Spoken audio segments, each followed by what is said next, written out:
किती पितर गरुड पुराणाचा ग्रंथ वाचा 8वा अध्याय काढा. त्या गरुड पुराणामध्ये 8व्या अध्यायामध्ये सरळ सरळ लिहिलंय काय, पित्र जर खुश असतील तर घराची कमी काळामध्ये प्रगती, आणि पित्र जर नाराज असतील तर कमी काळामध्ये अधोगती. पित्रांनी लिहिलंय बघा, पुराणामध्ये लिहून ठेवले काय.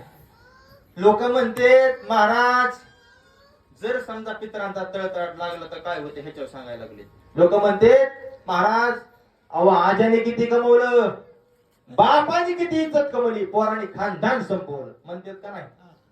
कशाचा परिणाम आहे, अहकटा त्याचे. अर्थात पित्रांनी जर अहकटा म्हणजे बोट मोडणे, जर पित्रांनी बोट मोडा चालू केले वरून करी ती पितर आणि वंशी दुराचारी, त्या घराण्यात असं पोरग जन्माला येतं वंशी दुराचारी, दुराचार करणारा, अन्याय अत्याचार करणारा, वाट लावणारा पोरग जन्माला येतं असं संत सांगतील. मी सांगत नाही, मी सांगून मला जायचंय गावाच्या बाहेर. त्याच्यामुळे 3-3 बऱ्या प्रमाणात तुम्हाला म्हणून दाखवायला लागले. ऐका ध्यान करून. संत महात्म्यांनी सांगितलं बस, ह्याच्यातून एकच सिद्धांत बाहेर पडतोय काय, फक्त आई वडिलांची सेवा करा बस. आणि ह्याच्या उलट बी मी सांगत असतो, आई वडिलांनी बी त्या मापात राहा.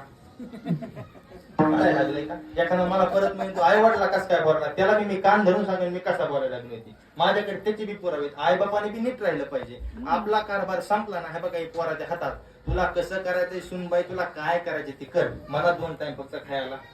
ती थजेर डोकं लावी देते म्हणून तर पुन्हा वाईट वेळ येते. मग आलं का. आईचे बी 3 प्रकार आहेत, परत कधी कीर्तनात नक्की सांगेन. बापाचे 3 प्रकार आहेत, आईचे 2 प्रकार आहेत.